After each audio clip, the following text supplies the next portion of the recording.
day I can go there, somewhere I ain't never been, and get away from this horrible place and maybe make something of myself. Hello, everyone. Today I'll be speaking with KillemAll Coop, a talented lyrical assassin whose music holds weight with the best of them. We're here to learn a little bit more about his life and what motivates him. So stick around and see what he has to say.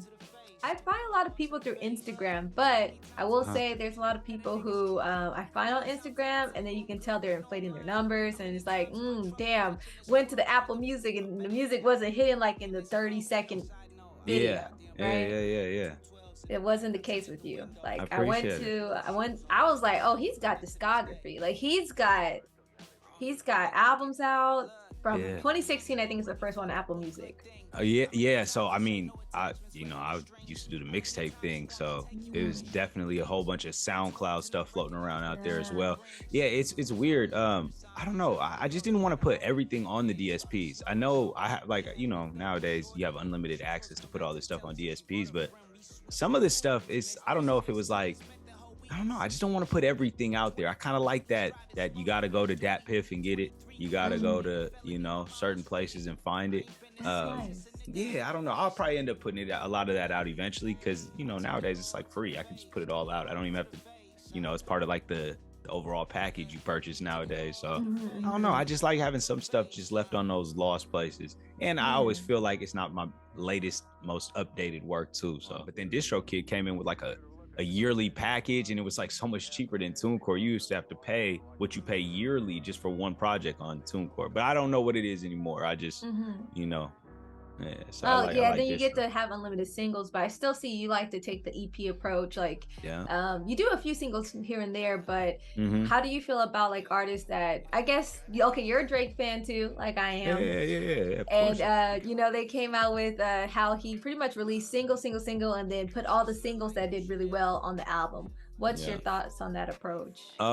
That's probably what I'll be doing going forward. I am more of a project person. I guess maybe it's just because that's kind of what I grew up like doing, making projects, cohesive sounds, having like certain things tie in, just like even like a sound tying from the first track to somewhat the middle, maybe the end. Like just like on this project I just released, Gravity Music, there's like space sounds throughout the whole project as far as like cockpit space shuttle sounds. So I just like, I believe in cohesiveness. I think, and especially like, I think one of the great artists that are really good at that is like Kendrick.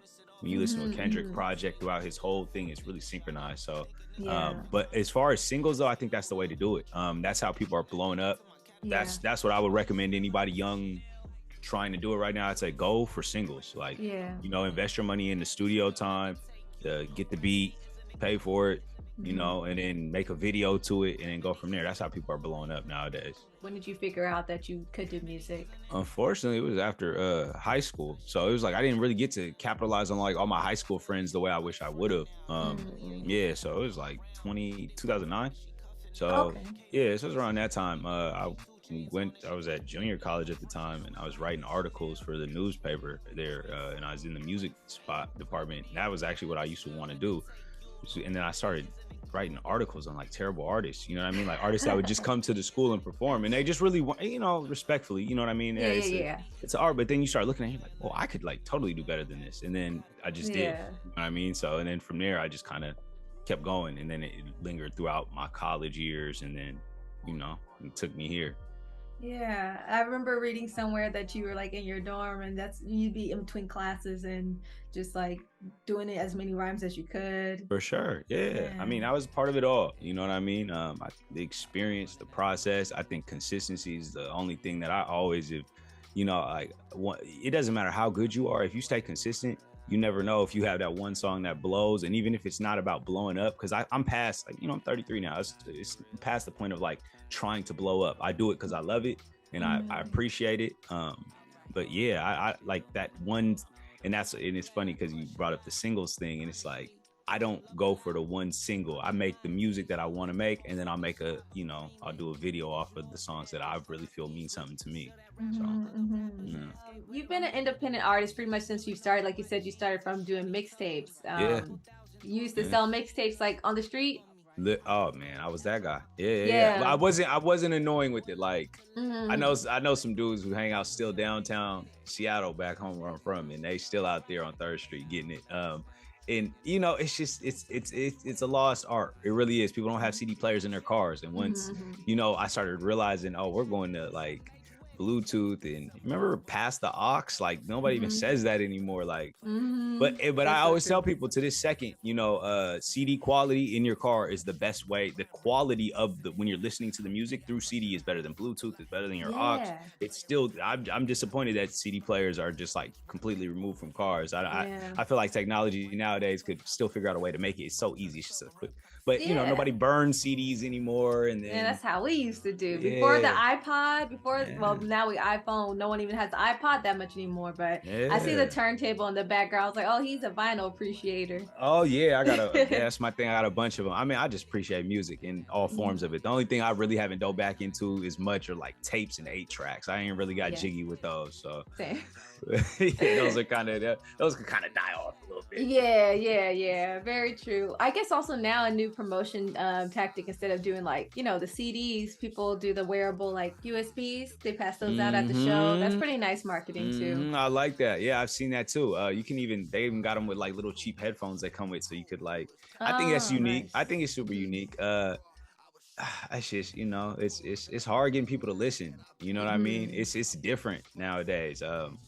I don't even have like advice to tell like the next upcoming my only advice would be, hey, invest into the proper studio, because you know when I started off it was hard finding like a hip hop studio who would do like the hip hop sounds. It was just, you know, you go to a studio and it's like a old, you know, respectfully white dude, and doing like, you know, he's like with his band, you know what I mean? So it's more rock, and he doesn't really get the hip hop compression that you got to add to the vocals. And then kind of that, you know, I always say that Tyga effect, but it's like the little stutter right before the first word. It's like and I they come use in. a isotope looperator, Yeah, but I know yeah. what you're talking about. Yeah, it's just stuff like that. It's just like, you know, it was hard finding people who could do that stuff. So if In I Seattle was, specifically. oh man, of course. I mean, that's part of the reason why I moved to LA. You know what I'm saying? I just the amount there's like maybe 3 studios that everybody would go to, and I don't know what it is now. I'm kind of not as integrated as I should be with what's going on back home, but it's just, you know, you got to get to where it's at, you know, also. But I started engineering in my house. So that's, you know, I learned myself, kind of develop my own sound, what I wanted to sound like. So then when I took it to a studio or engineer, I could kind of convey, hey, I need this, I want this. And I think that's really important. And you did build your own, like you said, in Seattle, you built your own like studio setup, your first apartment. So how does that compare to like your studio setup now that you have in LA? Man, I was up until this last project, I was using like a lot of the same stuff, because once you figure out how to use it, you just figure, you know, it sounds, and it's easy. Your workflow, you know what I mean? It makes everything faster and easier. But yeah, it's just part of upgrading your sound. Like over here, I got like a Avalon 737 I just purchased. It's like $4,000 equipment, but it's like it's really good for vocals. It's good for podcasting. This is, I know, with like Jay, Beyonce, they all record on this. It's like it's, you know, it's industry standard stuff. And I always tell people, like, if you're gonna build a studio, just start with pieces. Every year get a piece. Every 2 years get a piece, and go from there. You got the chance to open up for Nipsey Hussle. Yeah, that was amazing. That was like my first, I'd say my first show. You know, like my first, definitely like the first actual show. I mean, I've opened up for Jeezy. I've opened up for, you know, Tech Nine, Method Man, Redman. Like I've opened up for a lot of people, but a lot of people don't understand. Like opening up for people isn't really, back then it was cool, but like I still think it's cool. It is. It's more of a look. Like you don't even like. So I didn't even really like officially meet Nip. Like bro came in, like did his quick sound check, and then I remember he's just like, "Yo, what's up with it?" You like, you know, I got like the head nod, and that was it. You know what I mean? But he was there to collect his check, do his thing, and dip, and I respected it. You know what I mean? It was cool though. That was a great moment, great time, and the best part of the show was him actually doing the sound check. You know what I mean? Because there was nobody in there, and I'm right there on the stage. So that was the dopest part to me. He ran through like 8 songs. I was like, you know, normally sound check. I mean, he did like an official sound check, which was cool. This was when Nip had when he just dropped Marathon.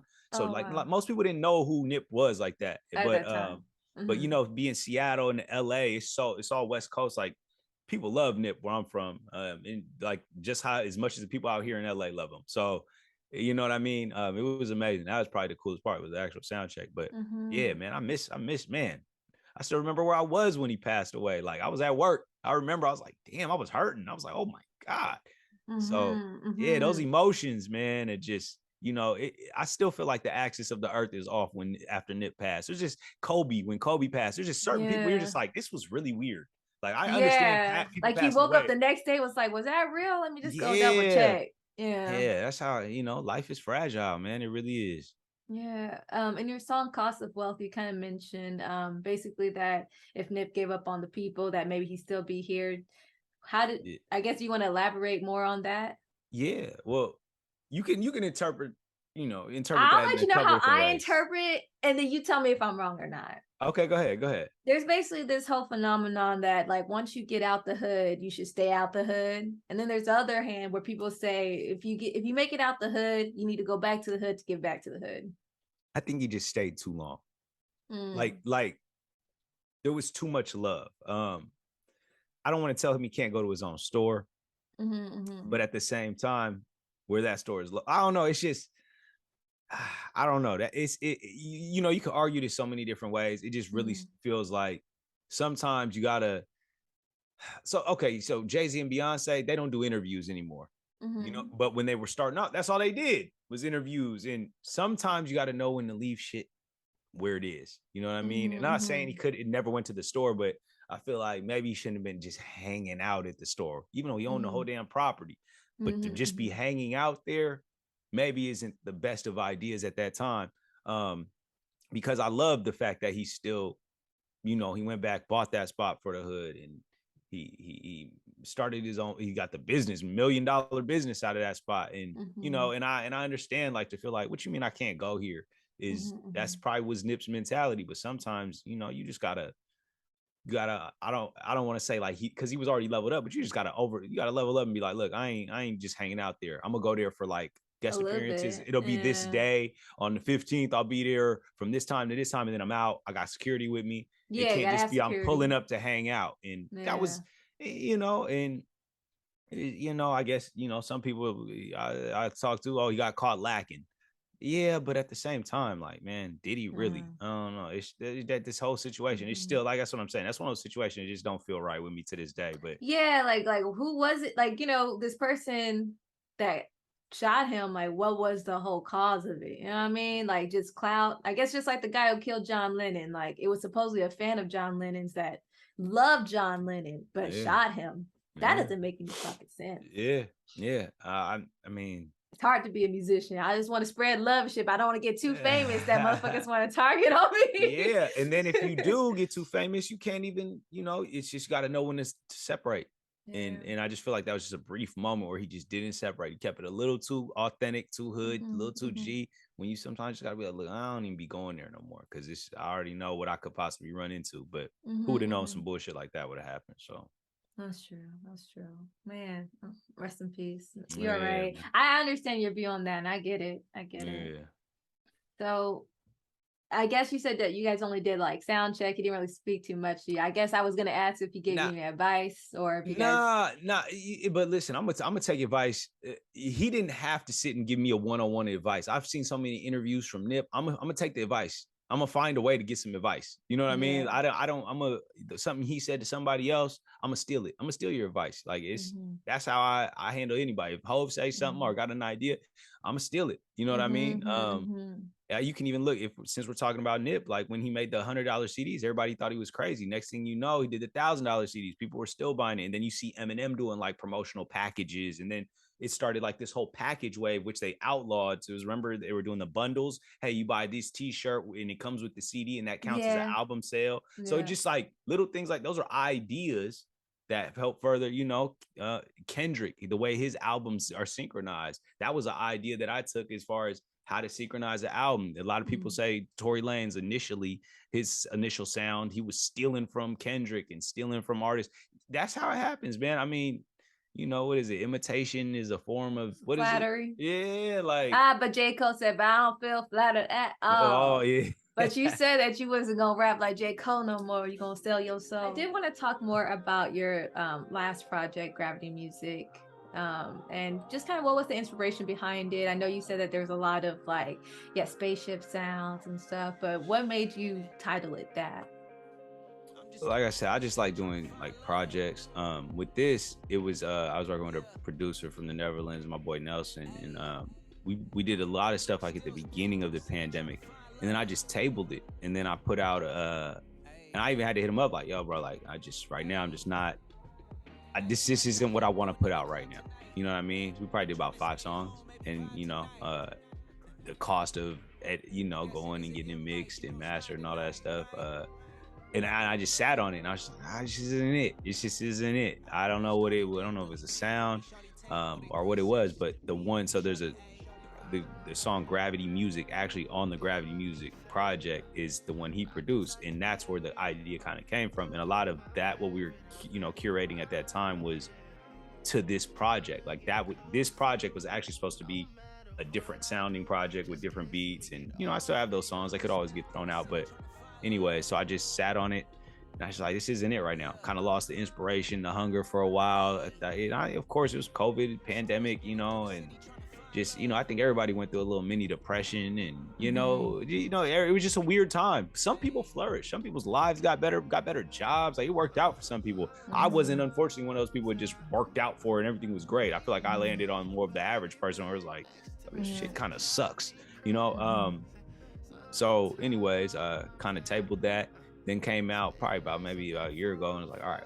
I got to do something. Like, I got the itch again, and that's always a great thing about being an artist. You always get like the itch to do it again. Yeah, you don't know where happens. It comes from. Yeah. And I always say, I think I've grown to where it's like, you got to live, you got to get out, you got to experience people, moments, and things, and that's when the inspiration comes back. So like, then I named a project Finding Inspiration, and it was like a documentary type project. It was super weird. It's something I've never done before, but it was a short 4-track EP, and I love that one. Oh, I appreciate it. It was super different. I never thought I'd do something like that. But and then I doubled back. I was like, yo, I still have this like dope song, this Gravity Music song. Like, what am I gonna do with it? And then you start playing with ideas, and you're just like, okay. And then you start picking up beats from different places, and and then I was like, all right, let me at least fall back on this idea. You know what I mean? That originally was an idea that I already kind of had a project, and I already had a direction with it. It was already registered, burned in the back of my brain. Like, this is kind of where I want to go, and it's like, why not act on that? So, I just did. So, anyways, that's like kind of how this project came about. Okay, so you recorded Gravity Music before you did Finding Inspiration, but you shelved it. Yeah, well, but not, no, only, so I did about 5 tracks. I only took one of those 5, and then I just held it, which is the Gravity Music song. And then I just did, something different, Finding Inspiration. And then with this, this next one, I just took one of the songs out of like those 5 that we did initially. This cover was supposed to be the cover of it too. So that was another reason why I wanted to do, like, I specifically went with this cover. But yeah, it's weird. It's really, I was talking to one of my other guys. He's an artist, and he was like, look, I don't start a project. He's like, I don't even start rapping until I'm rapping. I got 3 beats.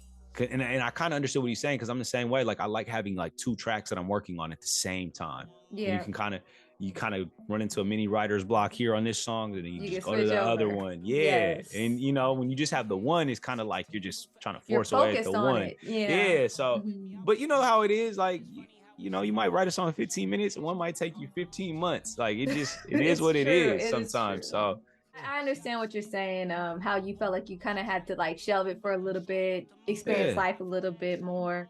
Then you can create something that was truly like profound for people to listen to. Yeah. So what are you hoping that listeners can take from Gravity Music? See, now that's always one of those questions that's like so weird because it's like, because you made it for you, and then if they like it, then cool. Yeah. Exactly. Take from it, honestly, I don't feel like I've done too much different on this project than I have in like a lot of my other projects. It came with the same type of like dedication, time, every sound, every ad lib is placed by like me, like, you know what I mean? Because I do the engineer thing too, which is, I feel like, a very pivotal part to like just the music process, because engineers deserve a lot more credit, because oftentimes they're making the sound. And money, right? But so something to take away from it is just really like, if you're just like a first time listener, I would say I can do it all. Like, I can do something for the ladies, I can do something for the street, the fellas, like that's, and that's what I try to do on any project I put out. I try to give you one of kind of everything. Like the intro, it's more of like a backpack hip hop, J. Cole-esque, like you're rapping, you know what I mean? And then, you know, something for the ladies. And then the second half is something for the fellas, like, you know, so that's one thing. It's just the end. If you take something from it, the consistency, like this is if you listen to this project, you're like, oh, I like this. You can go back and check out my other projects. And to me, you know, I think they're just as good, if not better in certain ways. So, you know, just that I'm a real artist, I guess, is the way to take it. You know what I mean? That's the one thing I want to drop on somebody's doorstep. Like I really kind of do it all. I can say that is very true because I like to do my like research on artists and like listen to like their first work to compare it to like their latest work. Yeah. And I think on your first project, you had this one song that was like just like this real dance vibe to it. I wasn't expecting it, but it was such a good hook. Yeah, I think I might know what song you're talking about, but I made one song. It's for like a wedding.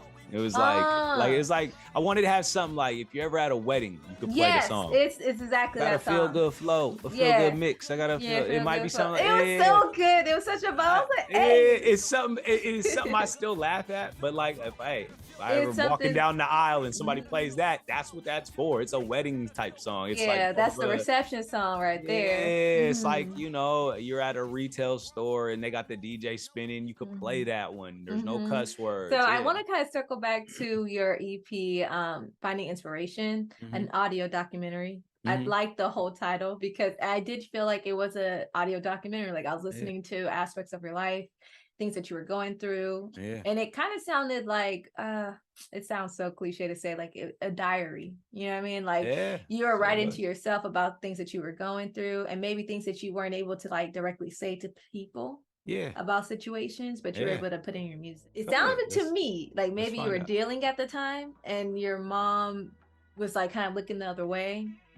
Oh, so this was like when I lived at home. Yeah, for sure. I mean, that's kind of how I funded like my education. The real situation is like I used to sell a lot of weed throughout college. And that's what helped me fund through college. Like that's kind of my story. That's what helped pay off the music throughout that process.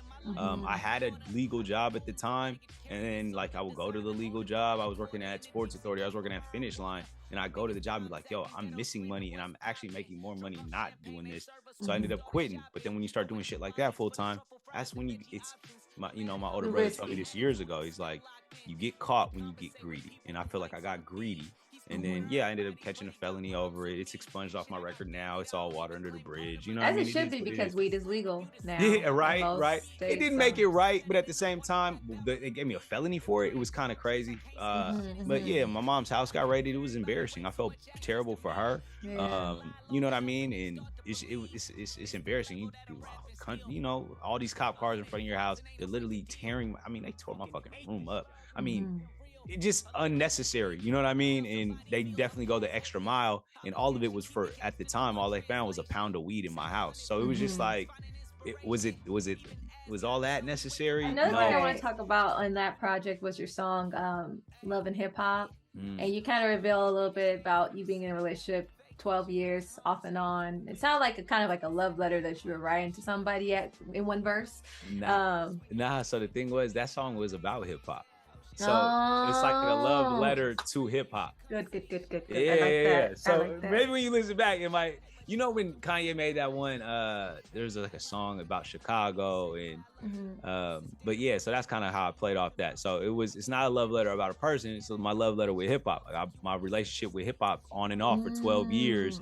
You know what I mean? And that's why you said, I almost thought about quitting hip hop about 8 times. You thought about quitting.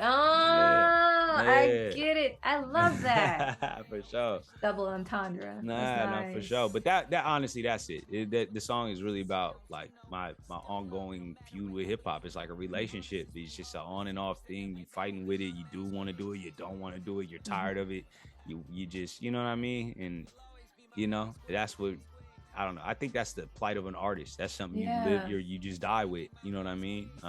And I think one of the things though is for me was trying not to blow up. Like even in my music no more, I don't even talk about, oh, I'm about to blow. Like, you know, when you're young, you're an artist, you talk about like your aspirations of blowing up. But nah, I've outgrown that. Like, I'm comfortable with that never happening, and if it does, it does. You know what I mean? I still think I can go sit in a writer's room with Drake. I still think I can go sit in a writer's room with J. Cole and do my thing. I could do a feature with them and I would do my thing. I'm not insecure in any way. I could write for them. I could do all that. But ultimately, you know, it's Drake said it, equal opportunity rapping. That shit is unreal.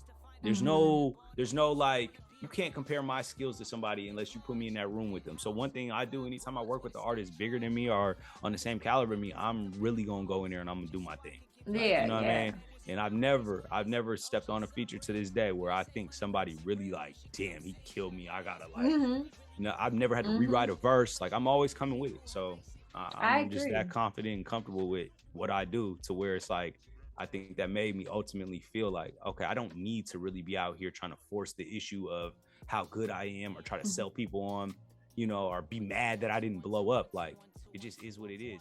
I always tell people this too. I'm like, look, when I pass away, I'm gonna have something here for you forever. Like, so anytime put my music on DistroKid, I make sure I paid a little extra to make it a life. It's called like a legacy package. And if you ever delete DistroKid, you go with a different service, no matter what, your music will be there forever. So everything you see on all of my DSPs will be there forever, no matter what. So when I pass, you know, somebody lives another 30 years, you can always double back on some KillemAll Coop.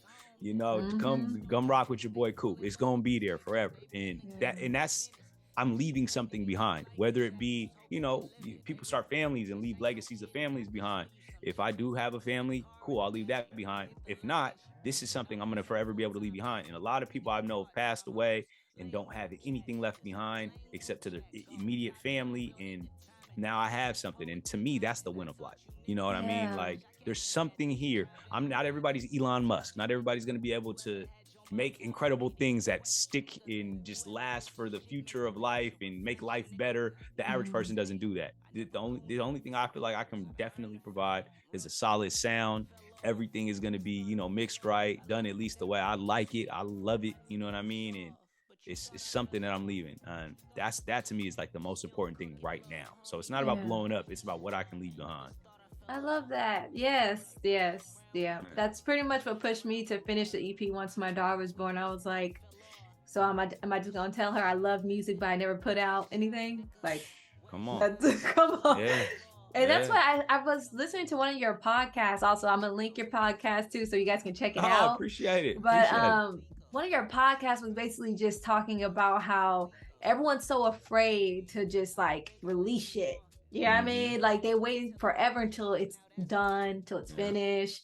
And I think, that's the problem I have as a perfectionist. I'm like, I can't even put this out until I know it's ready. Yeah, it's a little bit of insecurities too, I feel like, because, you know, you want to feel like, hey, if I put this out and it's gonna be Beyonce hears it, she would love it. Like, but that's just not how it is. Sometimes, man, you got to put out trash sometimes. Like, so people can hear the growth. Okay. Yeah, don't put out. And my thing is, just don't put it all, like, just don't go crazy. Don't everything you make, I put out everything I make. I don't like those type of artists either. But like, you know, if you made 3 songs and you got one that you really like out of those 3, put out that one. Do a little video to it. Do a little something. You know, give me a little visual teaser to that. And give me something with that one. And you know, I don't oversaturate the market. I think those days are done and over with. Lil Wayne did that, and he did a hell of a job at it. But not everybody can do that. Just put every hit. They put every song as a hit or something everybody wants to listen to. I think focus on what you really like. If you know, maybe get a little package of songs, and then really put one out and really push it. And then if everybody loves that one, hey, I also have these other 2. But for me, I would probably just create a project, a little 3-4 track EP, and then just shoot the one video to the one and do that. You know what I mean? And if they want to listen, they want to. If not, it's you know, it's out there still. Yeah, and then that's the crazy thing about music. You never know when someone's going to find your music or who, because I still think about how I find people that came out in the 70s and I find a song, you know what I mean, this day and age, I'm like, damn, this song hit. And maybe it did good in the 70s, maybe it didn't, but the point is that music is forever, so everlasting. So I love that you have that view too. That's really and real quick, you know, I like TikTok is pulling up old, like they pulling up old songs and making like little The hits and remix it. bops to them, and so you just never know. With one day that might be you. You know what I mean? Right, So right. You were saying that you pretty much don't perform live anymore. yeah, not that there's anything wrong with it. I tell you this, the local shows nowadays aren't what they once were. You know what I'm saying? I don't know what that's due to, or you know what I'm saying? Well, how do they differ now? I ask my friends this all the time, or you can even ask your friends, when's the last time you went to a local show? People don't go to local shows anymore. It's not a thing anymore. It's just like it almost seems like it's a pastime. Local shows, at least people will go to shows if it's an established artist and it's a small venue. But even then, nowadays, it's hard to get people to get out and get into that. People are like homebodies. They want to be able to sit on their phone. And my thing is, if you're gonna invest all that money into a local show, you could just rent out the venue and shoot the video. You know what I mean? And do it that way. And then this is your content, and you can distribute it in multiple different ways and broadcast it yourself that way. Because the show is cool, but like to me, I've never done really music so much for the money. And I think sometimes that's where you kind of lose that like creative feel to it sometimes, because now if you're doing a local show, you like want to get something off the door, you want to make sure you sell your merchandise, and and there's nothing wrong with that. Like a local show every now and again is great, but at the same time, I wouldn't invest, hey, every 3 months I need to be performing to make it look like I'm active in my city. I don't really subscribe to that. I just think you'd be better off shooting quality videos and then getting a little promotion off the video, and then maybe see where that can take you. I think you can float off that as an artist nowadays just so much better than like these local shows. And it's people don't go to local shows. Bottom line, like I think you're gonna be better found on the internet. It's unfortunate, but that's what it is. So, were there like certain moments when you felt like you wanted to leave music behind? I know you spoke about it in Love and Hip Hop, but what were those moments that made you like, let me quit this shit, and then you came back? Like something specific. Yeah, or any like general thing. Would it be like money? Whether it be like man, lack of it definitely be the inspiration? money. It definitely be the money. If you had, because it's always about the money. Like if you had unlimited money, you'd be able to like pay people to just do shit, and you could just show up places and get the video shot and go home, and everybody would already be there, and you just go home and everything's, you know what I mean? Hey, I'm gonna be there for 4 hours, knock it all out. I don't have to pre-plan, like set up the treatment. Like I still always gonna be like the treatment guy. I like developing my own videos and like really like trying to put together a story. Sipping. Take a breath for a minute. Your mama love me, but your brother still tripping. Oh, what is this? We didn't order no filet mignon. Where's the pizza at? I'm just here to pick Oh, up you got pizza? Who are you, man? Pick up who? my name's And where? my name's Hold up. Who are you? Coop. What do you want? I'm here to pick up. This is the address I was given. Coop. Are you an Uber driver? He gotta be. You must be Uber or something, man. You Gotta got to pick be up Lydia for something. what? We just supposed to kick it. Kick it weird. Yeah, so yeah, when you're funding it, I think it just changes everything. If you had like a big investor, it makes everything so much easier to do. I think the initial question you asked was like, did I ever think of quitting? Like what caused that? Right? I still don't have like a really good answer though. I'm just happy you didn't quit. I mean, something made you hold on to music. But not like, I mean, you probably know this as well, like the ebbs and flows of like thinking if you want to quit, but you just don't know why you do, and then you'll quit, and then you'll like kind of come back. So I just stopped saying I quit. Like that's just something I'm gonna deal with personally before I, you know what I mean? Same. Like I think for me it's because like now everyone wants to be musicians, right? Yeah. It's like this whole saturated market, and you feel like there's not enough room for you. Yeah. At some point, that's just the artistic mind sometimes, like where you're just like you start doubting yourself. But for me, it's like we're all one of one. It sounds so damn cliche to say, but who you are as an individual is something that can't be replicated. So there's always gonna be room for you. You know what I mean? Yeah. You kind of have to get yourself into that mindset where me too. This person can do it, and I can also do it. Yeah. I'm gonna do it different than they did it. I'm gonna do it in a way that feels authentic to me. Yeah. You know what I mean? And then at some point I think I was just more so like similar to you, where like it's not about necessarily making it for everyone else to feel like I've made it. I'm just competing with myself and trying to make sure that I'm making myself proud that like that old teenager in me who first picked up guitar or preteen that picked up the guitar be like, hey, look at what I'm doing now with the guitar. Look at what I'm doing now. Now I got vocals. Now I can do this. Now I can do that. And just making myself proud instead of like feeling like other people, like you said, like how you have friends that feel like you should be at this point in your career or this point in your life. I stopped listening so much to those people because they'll never understand what all goes into the creation process. To have that type of opinion. Well, here, like I'll end it on this. I think my biggest problem with music is not a lot of people do want to be musicians. I think they just want to be popular. I think that's what it is. And I think for me, I got into music because I want to be a musician. I want to be an artist. I want to be a rapper. I want to be an engineer. I want to do all of that. I'm here for the music. And I think a lot of people surf over here and they just want to do it to help make them more popular, which is fine. I don't mind. But when we sit down and talk to you, I need to know where you stand, because there's a difference. Like my fights are for artists. You know what I'm saying? Your fight might be to be popular, and your motive might be to exploit the culture, which is, do what you do. Cause sometimes great sounds come out of stuff like that, and memes and, beans, greens, potatoes, and tomatoes, chicken, all types of cool shit comes out of that. You know what I mean? But I just need to know where you stand, because I'm really artist first. You know what I mean? And that's where I kind of leave everything. Like that's how I'm really rocking, man. Artist first. Artist first. I like that. That makes sense to me. Yeah. Right.